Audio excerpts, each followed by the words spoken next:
This podcast is brought to you by the School of Advanced Study, University of London. Thanks very much. The book that you mentioned, my last book on Goethe and homosexuality, would have been also a good topic for a paper, but that book has already been published 2 years ago. Maybe I can just sort of make a plug for the book, even though it's in German, so most of you won't be able to read it, I assume. But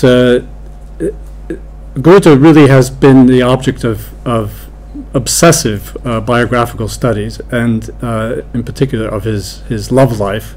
And there have even been a couple of books that suggested that Goethe was himself gay or homosexual, whatever. Those generally, they were not written by scholars, and they generally were not accepted because they essentially read sources from Goethe's time as if they were modern sources, if you see what I mean. It was essentially sort of the modern cult, the 18th century cult of friendship, which sounds quite different today than it did then. So I've been very cautious in this book, and I thought the astonishing thing to me was that there had never been a book on Goethe's views on homosexuality, which to me is more important than sort of his own orientation. And in fact, there's masses of material, so much that I had difficulty keeping the book to 500 pages. And in fact, it turns out that Goethe, from the very beginning to the end of his life, was very interested in same-sex love, and was very liberal for his day. He was very tolerant toward, in particular, men who practiced same-sex love. Less so towards women, but even there he developed in the course of his life. So that just sort of as background, but also, as I say, I've tried to be quite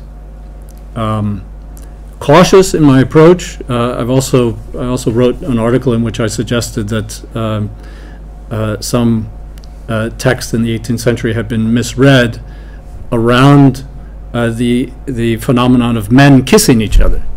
It turns out, if you look into it carefully, men kissed each other all the time in the 18th century, and it was not a sign of sexual orientation. In fact, many people complain that it was sort of being overdone in the cult of friendship in the 18th century. So that's just kind of where I come from in that sort of strand of my work. But this book, as you said, the book, it's actually pretty much finished now. Again, I'm afraid it's in German as well. Is on, as I said, the friendly censorship, or censorship. Anytime I use censorship in this paper, it will be in inverted commas, of Goethe's works, of Goethe's erotic poetry in particular, spanning from 1790 to 1915. Germans generally consider Goethe to be their greatest writer. He plays a role for German identity that is really unmatched by any analogous figure for Britain or France, I would suggest. But to a certain extent, this is only because Goethe's image has been sanitized throughout the period after his death, and indeed even during his lifetime. Goethe's greatness rests chiefly on his reputation as a writer of poetry, especially of love poetry, and yet it is his poetry where the sanitizing is most pronounced.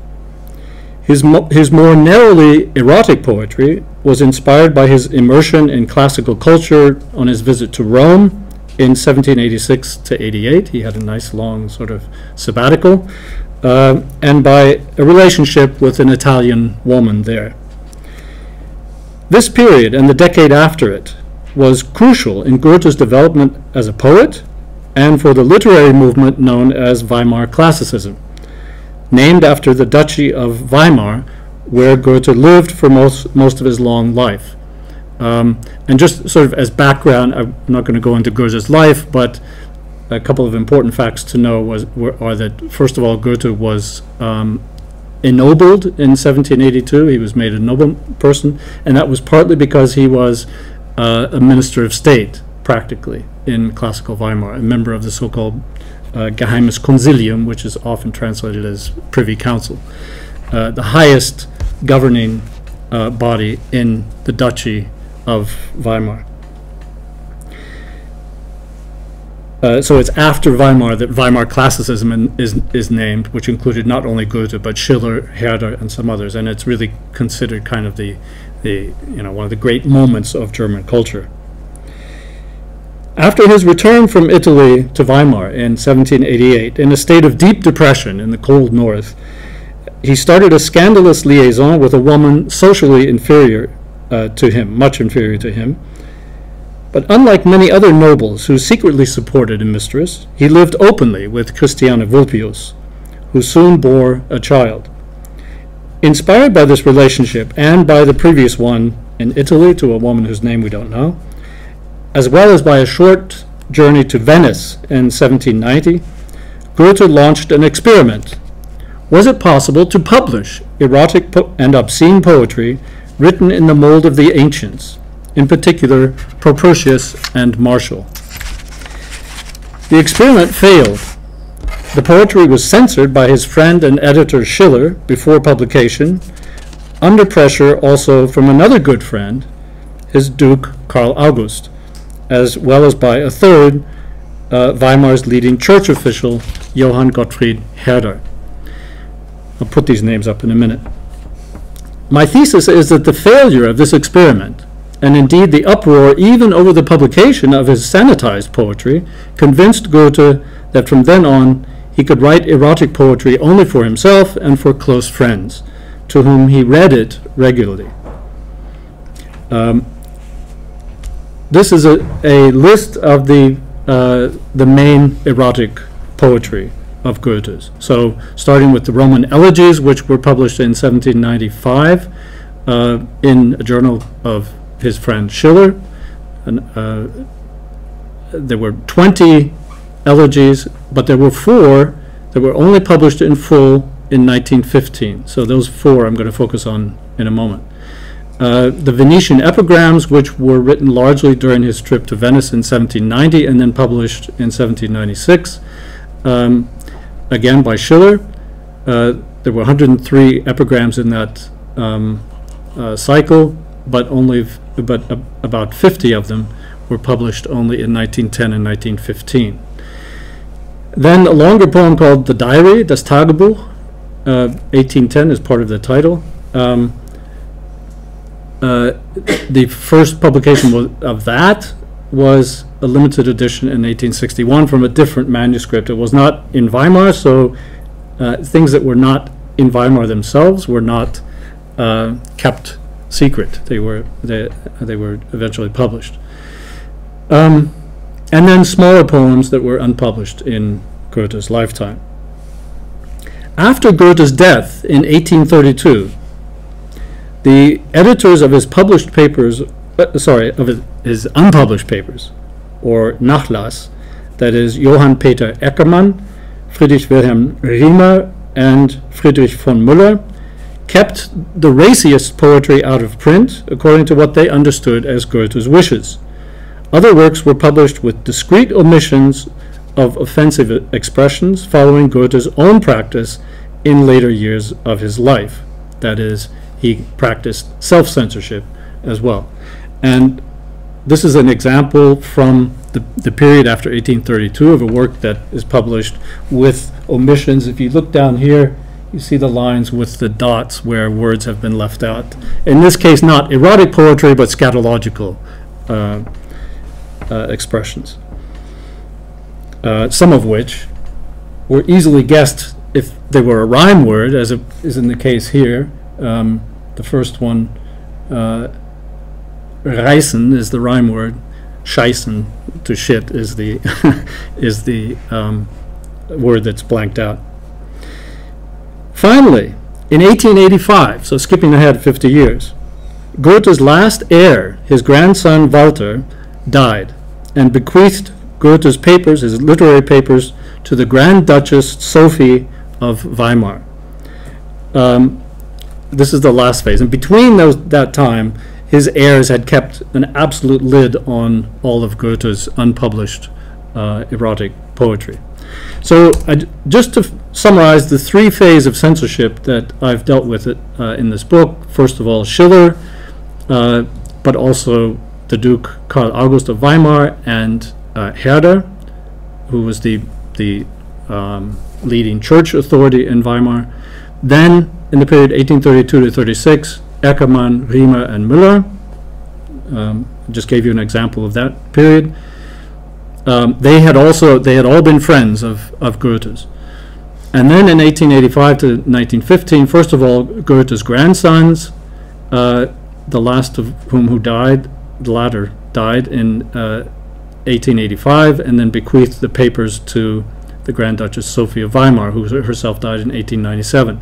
The Weimar edition of Goethe's works, in 143 volumes, works, letters, diaries, was published between 1887 and 1919 under her sponsorship, with her name on the title page. And for that reason, many of most of the obscene poetry was kept out of the edition at first. She kept it under wraps. She had ordered that it not be published. But after her death, it was eventually published. Partly in 1910. Those were mainly poems that had been published elsewhere because they couldn't really keep a lid on all of it. And finally, in 1915, the very last volume of sort of addenda and appendices and so forth published all the remaining obscene poetry, with just a few little blanks like you saw in the 1836 publication. So Grand Duchess Sophie sponsored this monumental Weimar edition of Goethe's works, diaries and letters, published between 1887 and 1919, when you add on the diaries and indices and so forth. She and her court ladies have been blamed for mutilating the manuscripts of Goethe's most obscene work, the Venetian epigrams. Someone scratched out many of the poems with a sharp knife or razor. At the top is one line from the previous sheet, but the rest of it is two separate epigrams that have been simply scraped away. But they were actually mostly still legible to the editors of that last volume, and they finally published them. That's why you have some pencil marks on the side indicating which they are. Whoever did this also cut out, or probably, I think, a different person cut out some of the elegies, a couple of which are still no longer, we don't know what they were. And in a notebook that was in pencil, some was erased. On the left-hand side, the whole bottom part of the page contained writing that was erased. However, I've been able to show that it is impossible for Sophie or her court ladies to have done all of the mutilation. In fact, they probably did none of it. This is a legend that gets passed down without any evidence, really, at all. It is perhaps telling that the suspects named by scholars so far have all been women, whereas all of the likely suspects are in fact men. Goethe's last grandson, Walter, whom I mentioned before, who I think is a prime suspect for having at least scraped out some of the texts, the archival director, Bernhard Suppan, and perhaps others. After Sophie's death in 1897, the excluded poetry was finally published, as I said, in part in 1910 and then the rest in 1915. And in painstaking work, even much of the scratched out text was deciphered. But by the time it was published, a century ago, and 83 years after Goethe's death, most of the foundation had been laid for our modern understanding of Goethe. And this image of Goethe did not include his most obscene poetry. Even most modern editions failed to include it right up to 1985. For the wider public in Germany, it is non-existent. My purpose is not to condemn these censors. Most of them felt that they were either following Goethe's own express wishes or protecting him from himself. And of course, every society has censorship. I am interested in asking what these censors' motives were, how these motives relate to the character of Goethe's poetry, and how their decisions have affected the image of Goethe today. Most of these censors were editors and had to take account of their readers' tastes, their own reputations, and even the possibility of state censorship, though the latter played a minor role for such a prominent writer as Goethe in the period after his death. His works were certainly censored during his lifetime. The main motivator was Goethe's reputation. Even Goethe himself began to cultivate an image of himself as a moral teacher of the nation, and this trend came into full bloom after his death in the later 19th century, the German Wilhelminian period, in many ways analogous to Britain's Victorian age. This is the Olympian Goethe, the serene, monumental figure who came to stand for German culture as a whole, the writer around whom Germans seeking political unity, and then after unity in 1871, seeking national identity and models of morality to whom they could turn. However, there were opponents of this monumentalization from the start, even during Goethe's lifetime. Some of this opposition was political, since Goethe was a minister of state in Weimar and politically a defender of monarchical government. But for our purposes, the relevant criticism was of Goethe as a moral model and a teacher of the nation, though of course the critique of Goethe's morals often had a political component. This moralistic criticism in the late 19th century came in particular from Catholic writers such as the Jesuit Alexander Baumgartner. Even the sanitized versions of Goethe's known erotic works, that is, those published in his lifetime, and indeed many passages in his most famous work, Faust, were scandalous to many. In fact, that prevented the translation of Faust into English for some time. Along with this came the persistent propensity to interpret Goethe's works biographically, so that the liaison with Christiana Vulpius, with whom he lived unmarried for more than a decade and a half, was seen as a sign of Goethe's moral laxity and the basis of some of his erotic works. And his contemptuous remarks on Christianity sealed the case for such critics. What disturbed Goethe's friends and defenders, what took on the status of a spectre looming behind his erotic works, was, in a word, the libertine. The libertine is largely a bugaboo, a scare figure of conservative commentators, particularly from the 17th century onwards. But it had a certain reality in figures such as John Wilmot, the Earl of Rochester, writers of Restoration comedy all in this country, and any number of French writers, various works of Diderot, Laclos, Crébillon, and of course the Marquis de Sade come into play, among many others. The session of this conference, which I was not able to see because I was in Weimar, but saw on the podcast the other day, included Faramarz Dabhoylala, who, of course, has written a very important book on London libertine practices called The Origins of Sex, which, with the rather more fitting subtitle, A History of the First Sexual Revolution, adding to an already respectable corpus of scholarship in which James Grantham Turner is prominent with his emphasis on the performative aspect of libertinism.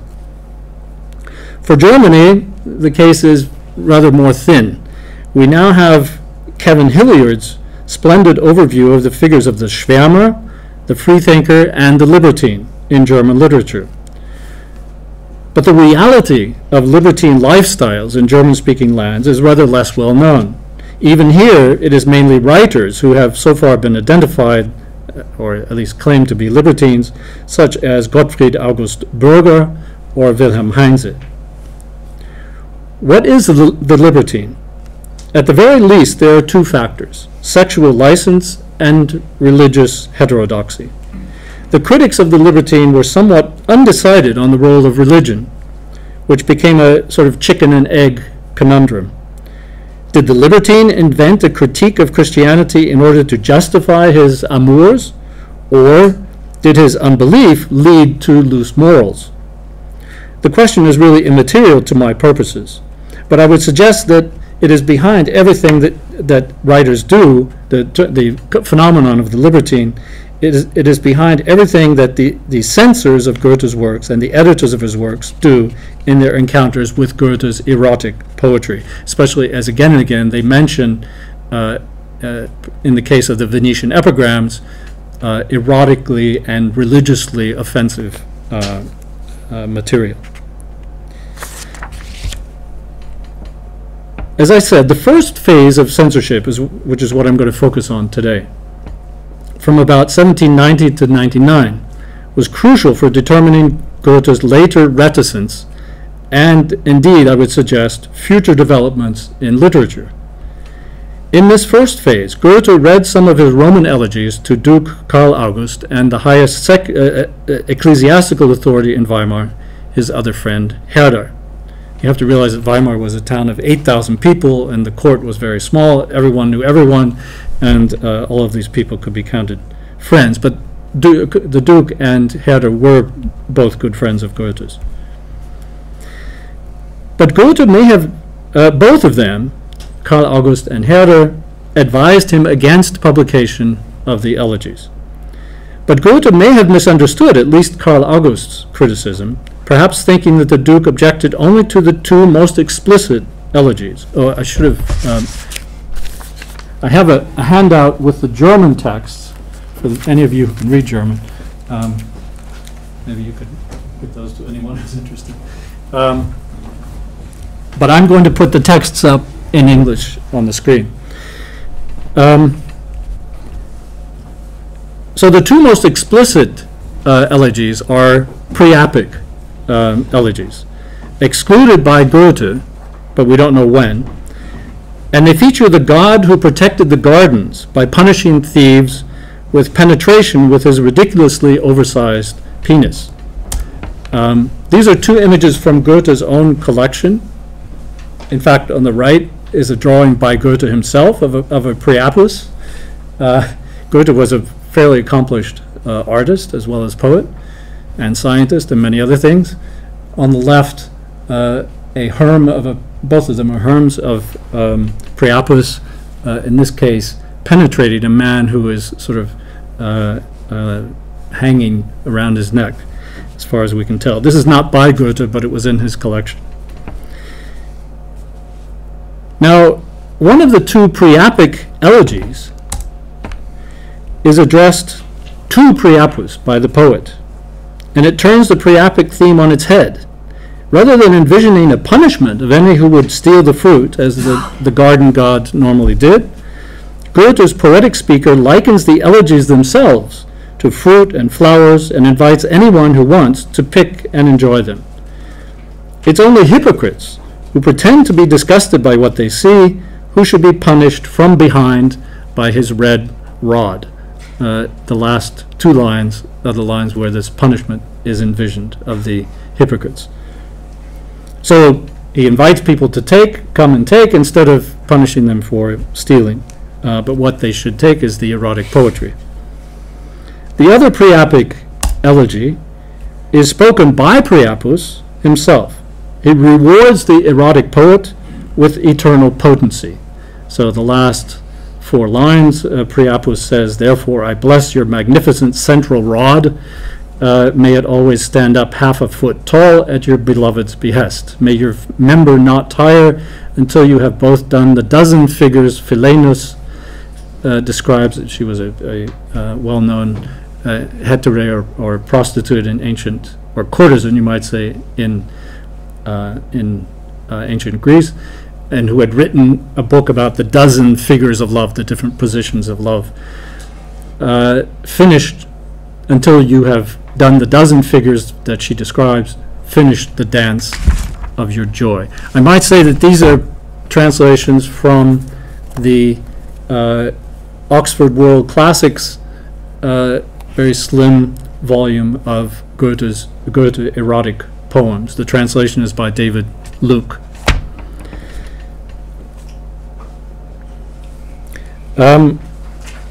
So, as I say, this elegy is spoken by Priapus himself, who rewards the erotic poet with eternal potency.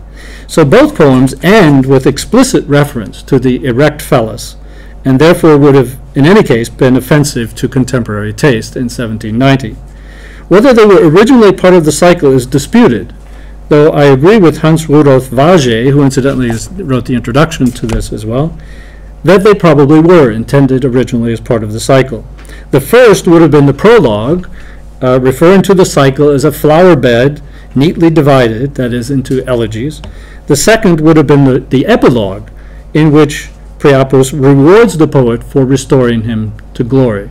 At the beginning of this is just the end of the poem. At the beginning, he talks about how he was mistreated, he was, shat upon, and the wood is always rotting and so forth. Of the figure of Priapus was always wooden in ancient Rome, at least. But the poet of this cycle has made him strong again. The poem's transmission also suggests that these two poems were originally part of the work. Goethe copied them together with two others that originally had definitely been in the cycle, and I'll come to those in a minute. So all four are in one manuscript. But if the Priapic poems were originally part of the work, they had been removed by Goethe. They had been removed by the time Goethe submitted the elegies to Schiller for publication, because then there were only 22 in the set. Nevertheless, it may have been Schiller who suggested deleting them earlier, because they had had a 12-hour-long conference on the elegies, and I'm sure that the question of what should be included was brought up there. The two others which Goethe wanted to include in the cycle, that is, in this group of 22, were less explicit than the Priapic ones, but nevertheless risque. One that was originally number 2 is probably the one describing, we know that one of these two was number 2 originally. It's probably the one describing the poet's encounter with a woman of lower station, and ends with very famous lines. At the beginning of this, he's talking about, why should I go to women to rich women? They just have all these fancy clothes on, and after all, don't you just take it all off? So what's the purpose? And at the end of it, the last 4 lines, he says, or the last 2 lines, ours is the true, the authentic, the naked love, that is amor in the original German, and beneath us, rocking in rhythm, the bed creaks the dear song of our joy. So this was the scandalous part of the poem, and has become quite famous, in fact. The other of the 2 poems that were originally included is less well known and less celebrated, which is not surprising. It was probably the one that was originally to be number 16 in the cycle. It's almost always described simply as a poem about sexually transmitted disease, but it is much more than that. And I would claim that theme doesn't fully explain why Schiller wanted some of it shortened, for one of the published elegies also treats venereal disease, number 18 in the published cycle. The real reason is an unexamined one. The poem is firmly in the Libertine mold. The published elegy 18 laments the existence of venereal disease in the modern period, which was supposedly unknown in antiquity. But the poet says that he's safe because he and his lover are faithful to each other, so they don't have to worry about syphilis. The excised elegy says exactly the opposite. And he starts by addressing Lucretius, who really is sort of the patron saint of libertines, you might say, who says you should just spread your sperm about everywhere, and it talks about Propertius, who was able to have women brought to him, and you might get in trouble. He might have gotten in trouble with his girlfriend, but at least he was healthy. He didn't have to worry about venereal disease. But he says here, so these are the happy ones in antiquity. They didn't have to worry about venereal disease, and they could be promiscuous. Who does not hesitate now, he says here about the middle, to break faith with a tedious mistress? Love may not hold us, but sheer caution will make us think twice. Even at home, who knows? Not a single pleasure is risk-free. Who in his own wife's lap now lays a confident head? Neither in wedlock now nor out of it can we be certain. Mutually noxious are we, husband and lover and wife. This poem is informed by the typically libertine cynicism toward love, romantic attachment, and monogamy. And note that the wife, too, is able to determine her own sexual life and may be involved in affairs just as much as the man is. The Golden Age, it goes on after this talking about the Golden Age, is one in which free love reigned because there was no syphilis. But the poet has a solution for this malaise, that is, mercury, the contemporary cure, as they thought, for syphilis. You probably know that it killed many people and it made your teeth turn black and all sorts of things, but they used it as the cure. And he says, mercury now will save us. He's our savior. Now Schiller suggested cutting some passages from both of these elegies. We unfortunately don't know which passages, but Goethe objected that he would rather eliminate the two elegies altogether than butcher them and publish them with visible blanks, which is what Schiller had suggested. In other words, an indication that they had taken them out for reasons of possible censorship, state censorship. And then Schiller wrote that he hated to sacrifice number 2, that is the one with the creaking bed, but he's altogether silent on this one, number 16, with its glorification of free love. It is not venereal disease, but the spectre of the libertine that Schiller sees behind this poem. He pointedly says that he misses number 2 and thus silently condemns this one by not missing it at all. After the Roman elegies were published, without the 4 that I have quoted from, Schiller sent Duke Karl August a copy. Schiller was probably shocked to get a rebuke from the Duke in response in a letter of 9th July of 1795. It starts politely enough, but then turns rather harsh. It's a typical example of passive-aggressive indirection, meant for Goethe, but sent to Schiller. Quote, I liked the elegies quite well when the author read them to me or told me about them. That is Goethe, the Duke wrote. But I always thought that he would put them aside for a while before publishing them. If they had been given to some friends before printing them, that is, he means himself, one would perhaps have been able to convince the author to let the reader guess a few overly robust expressions that he expresses openly and to suppress others altogether. End of quote. Then Karl August launches into a tirade on setting an example for other writers in Germany and ends with the admonishment that, quote, those who are destined to be representatives of the literary world by the virtue of the name that fate has given them, that is their talent, should banish such impulsive writing. This letter quickly made the rounds in Weimar. Charlotte von Stein, Goethe's former lover, said she didn't understand how the normally quite promiscuous Duke, who had the requisite mistress and allegedly dozens of illegitimate children, had suddenly been seized by pedantic moralizing, as she says. The answer is that Charlotte von Stein was barking up the wrong tree. More than moralizing was at stake. Karl August was worried about the reputation of the duchy. His letter must be kept in mind in the next stage of Schiller's censorship of Goethe's poetry, namely of the Venetian epigrams. For Karl August's letter was written just 6 weeks before Goethe submitted the epigrams to Schiller for publication. In other words, Goethe knew about the critique by Karl August. The letter even was known in Berlin. I mean, it really made the rounds. And Goethe said when he submitted the epigrams for publication that he wanted them published anonymously, quote, for several reasons, unexplained. The Venetian epigrams are cut from a different cloth than the Roman elegies, though in many ways they are related. For example, venereal disease is a central concern. Following in the footsteps of Martial, the epigrams contain no small dose of cynicism and are doubtless the most clearly libertine work that Goethe ever wrote. whereas religion and the church hardly played a role in the Roman elegies at all. Here they are a central theme together with the sexual ones.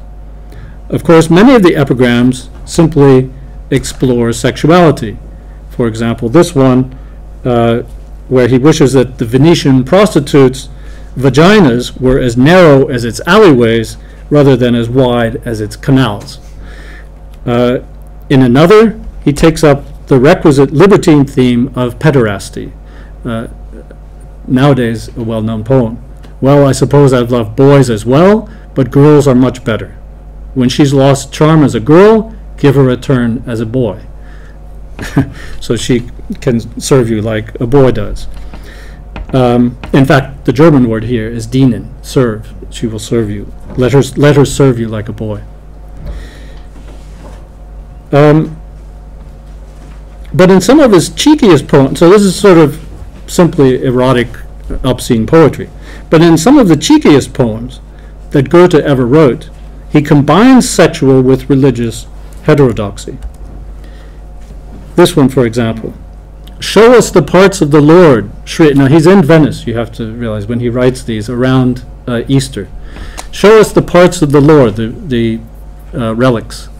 Shrieked, blind with hysterical frenzy, an unfortunate girl. Show us the parts of our God. It was the evening of Holy Thursday. A priest was displaying, so the old charlatan claimed, relics of Christ in St. Mark's. Poor soul, why do you cry out like this for the crucified God's parts? Cry for Priapic. That God's parts are the medicine you need. He will cure you of what ails you. Aside from the age-old cure for hysteria, the poem brazenly likens the relics of Christ to Priapic's phallus.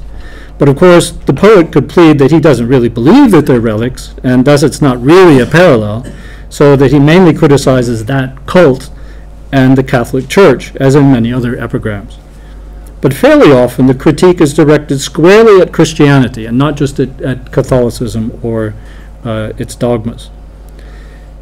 This is, to me, the most brazen poem he ever wrote. Wonders indeed you have done for your people, O Nazarene, so addressed to Jesus. Now by suffering they are redeemed. But whither now, little flock?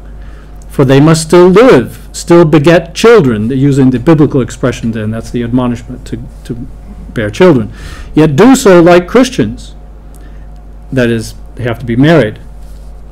But in Goethe's day, people were only allowed to get married when they had property, and that was generally quite late, sometimes about 30 years old. And the injurious hand serves their old promptings too well. So here he's referring to masturbation, which takes up the slack when you can't have sex. Old is kind of a strange translation for früh, the early promptings, that is, at an early age. How is a poor youth to escape from such vice and avoid his own ruin?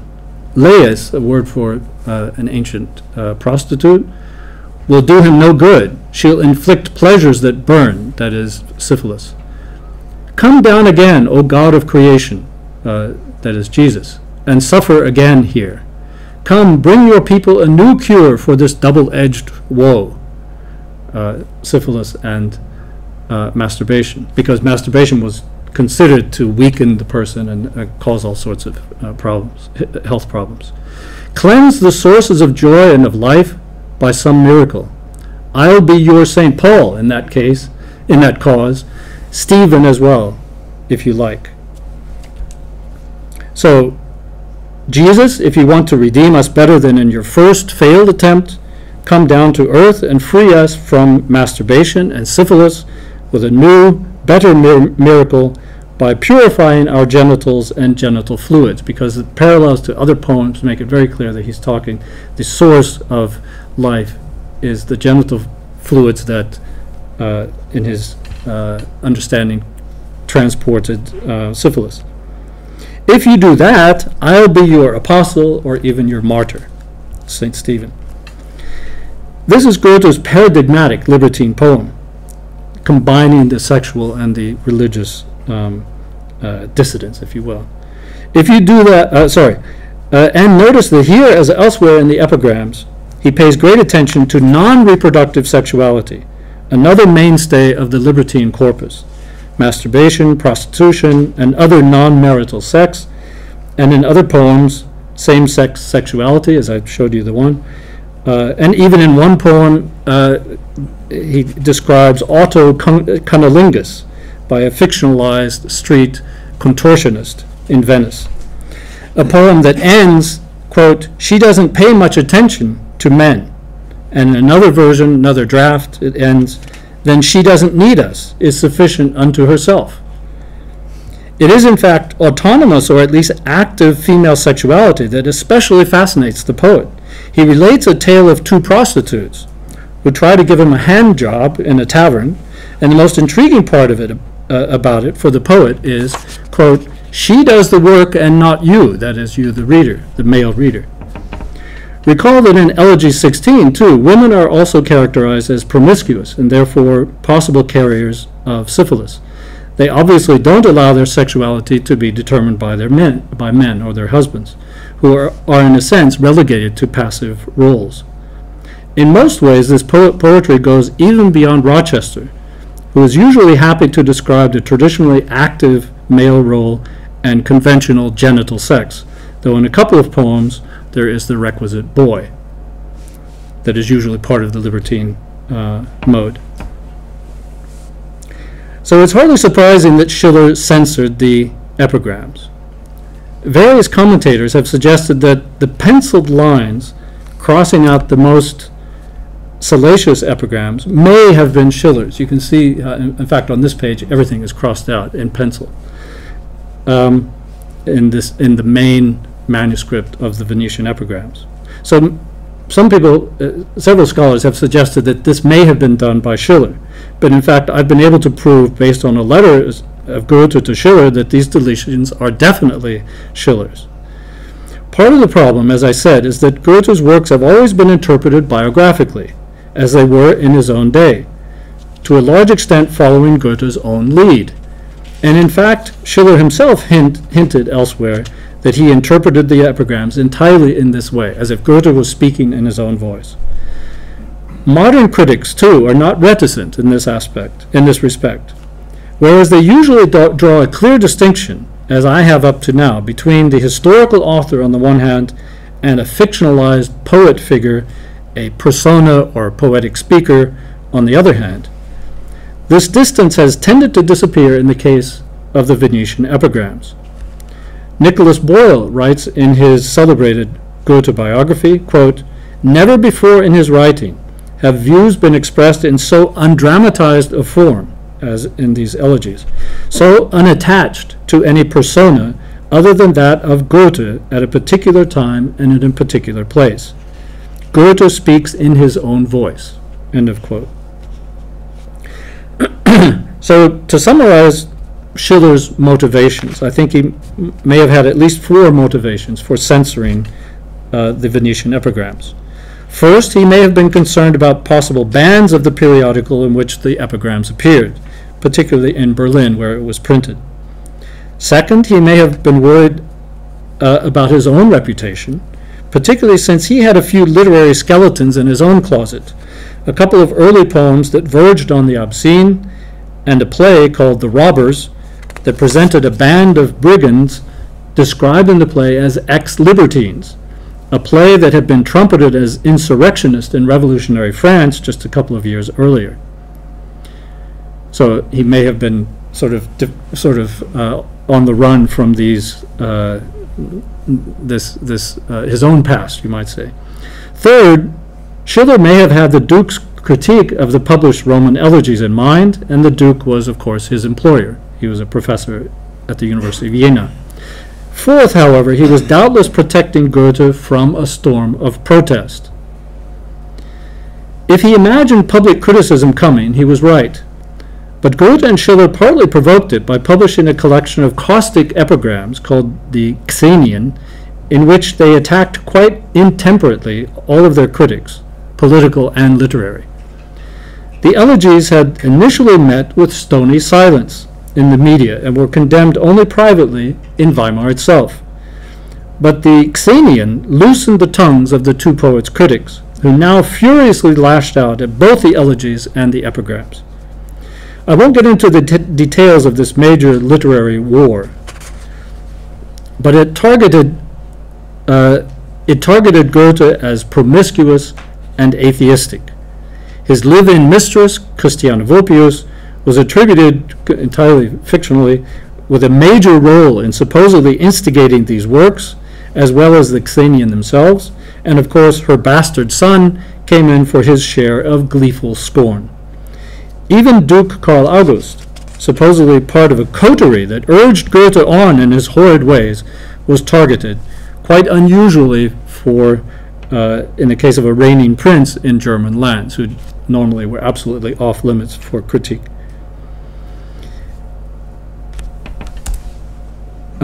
This is sort of just a summary of what I've said. So these are the phases of critique in case it's confusing.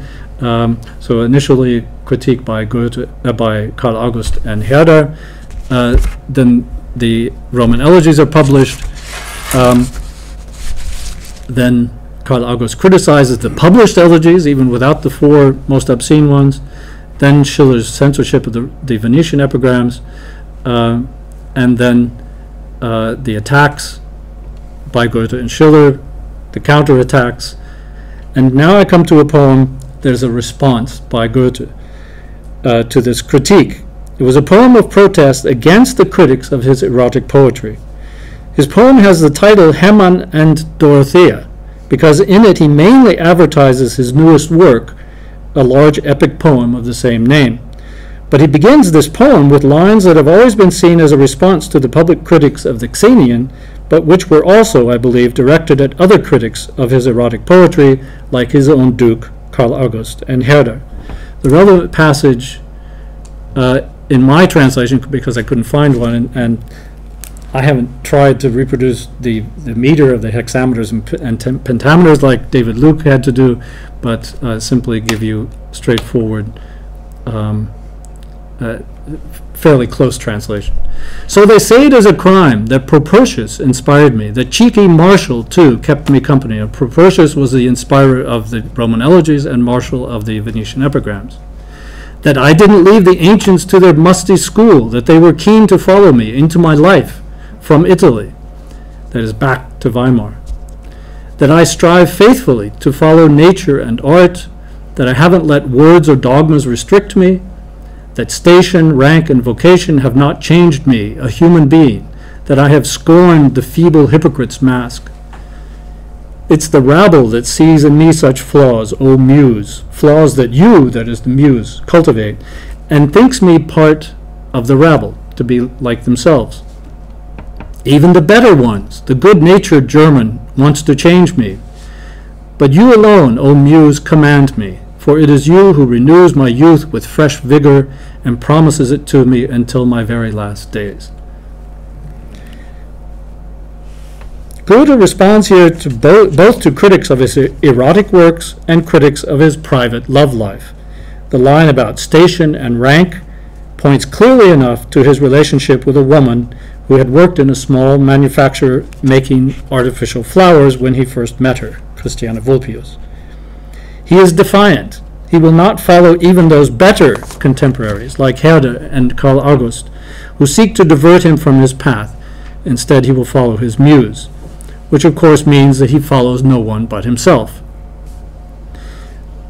The editors of the Weimar edition of Goethe's works missed a copy of this poem, so you can see what these things look like in the original, when people were writing not the beautiful Roman script that we're used to, but the German handwriting from the time. The editors of the Weimar edition missed a copy of this poem in the Weimar State Archives, understandably, since all important poetic manuscripts of Goethe's in Weimar are in the Goethe-Schiller archive. But why was a poem in state files?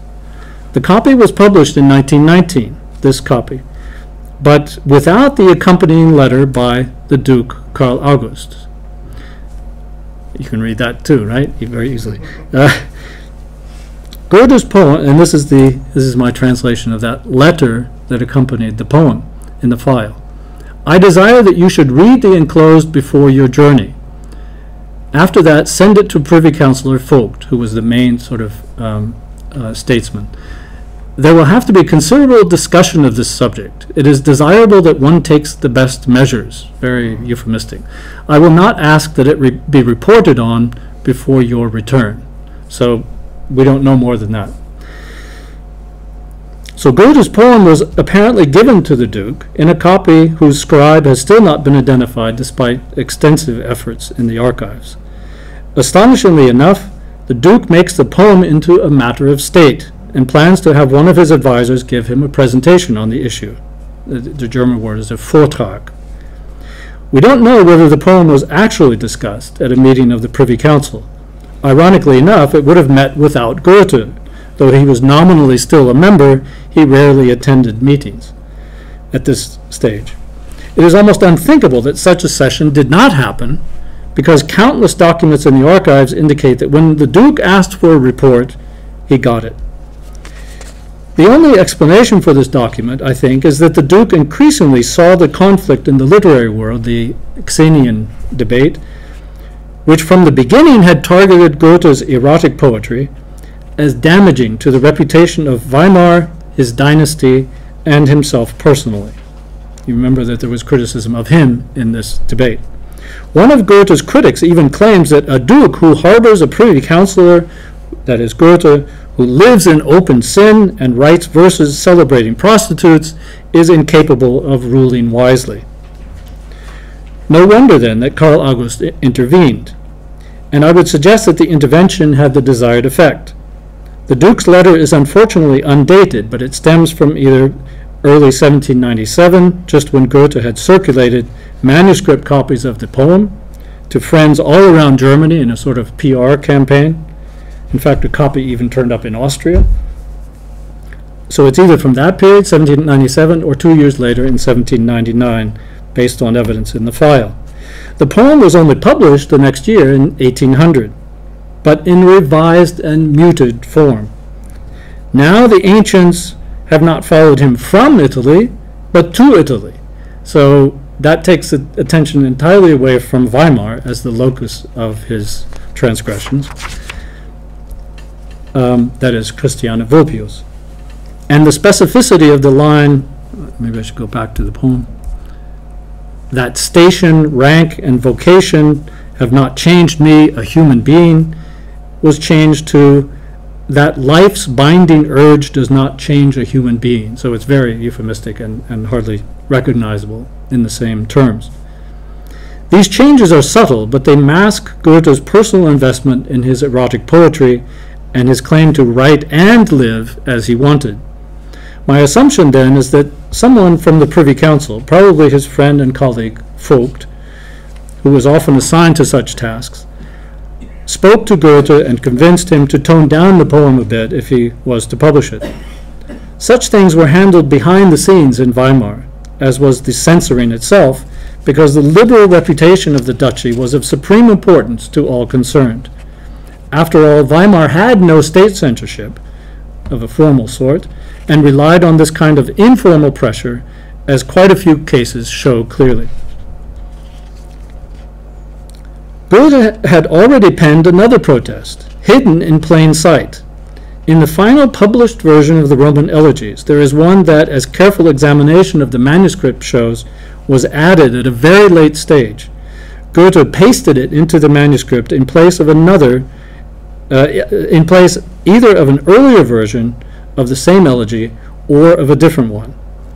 That is important because it suggests that he may have altered or even written it originally as a response to the exclusion of some or all of the 4 offensive elegies.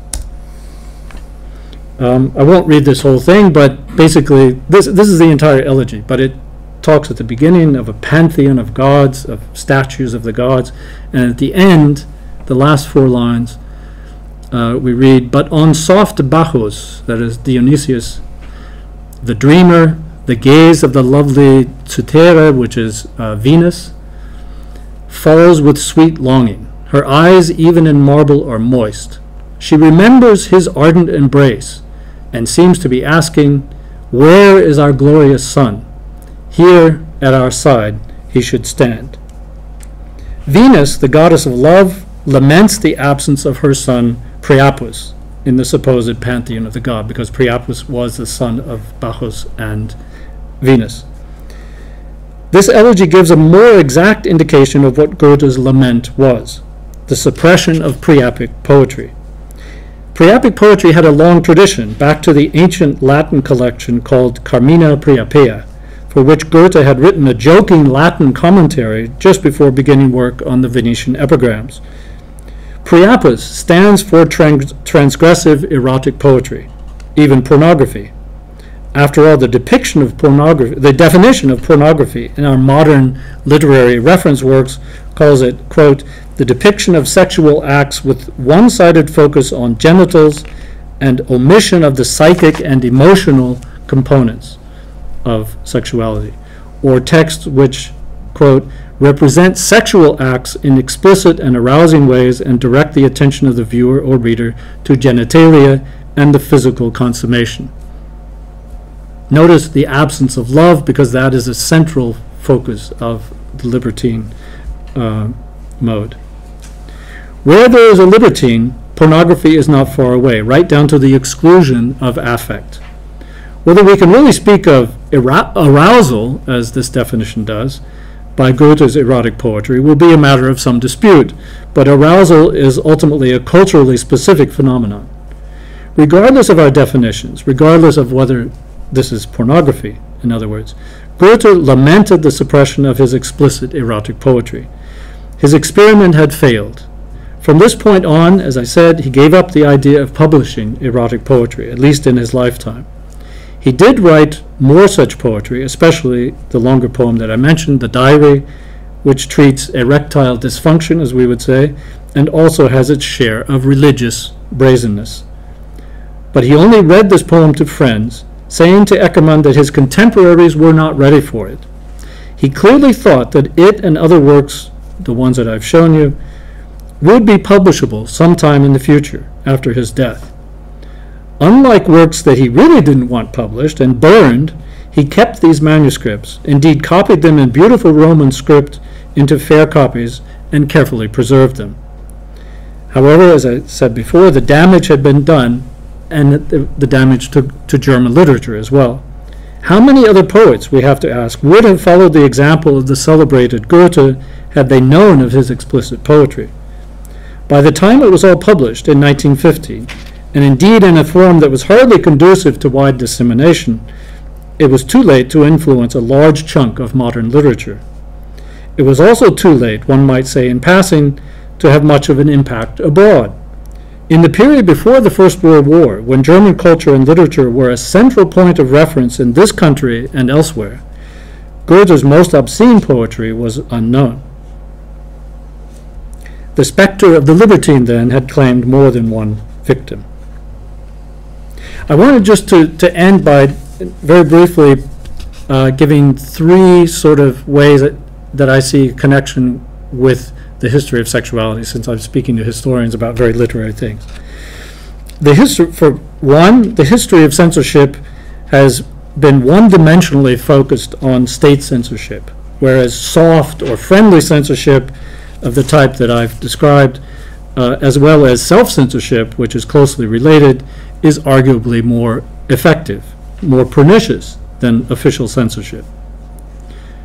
Two, the figure of the libertine is central to the history of sexuality, as Holloway has shown.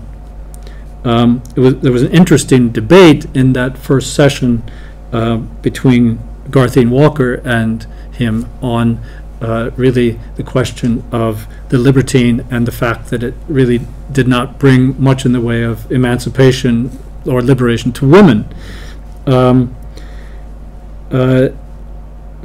That is, the faces, there's a Janus face, you might say, to liberation in the sense of the word libertine.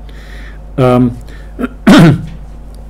think he sort of had a partial answer, but I would also say that in his book he has an answer. That is, he points out very clearly that women were the victims of this liberation to a certain extent. But one could see this, and I think he did, as parts of a longer development Marxists often use the concept of relative progress, that is, progress that in the long term has an effect, but not in the short term. The Enlightenment is central to this development, but also the impact of the new fascination with ancient cultures, and that for Goethe this is absolutely central, since at least the Renaissance. The valorization in particular of pre-Christian sexuality, that is non-Christian suppression of sexuality.